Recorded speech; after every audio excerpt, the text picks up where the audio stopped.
Hi guys, আজ একটা tablet নিয়ে চলে এলাম অফ্লোক্সাসিন উইন্ডাজল মানে O2, যার ব্র্যান্ড নাম।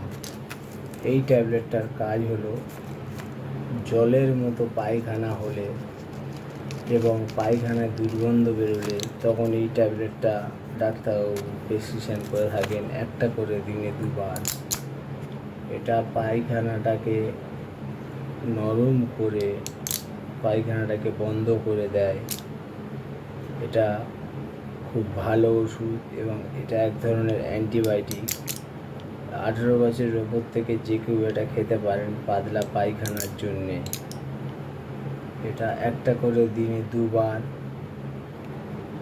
3 থেকে 4 দিন খেতে হয়। পায়খানা বন্ধ হয়ে গেলে আর খাওয়ার প্রয়োজন নেই। এই ট্যাবলেটটা কোনো সাইড এফেক্ট নেই, তবে খুব বেশি খেলে পায়খানা আবার টাইট হয়ে যেতে পারে। তাহলে এর সঙ্গে ওমেজ ডি কিংবা প্যান্টোপ্রাজল DSR এর সঙ্গে দিয়ে খেলে ট্যাবলেটটা আরও ভালো কাজ করে। আজকের এই পর্যন্ত। দয়া করে আমার চ্যানেলকে সাবস্ক্রাইব করে দেবেন।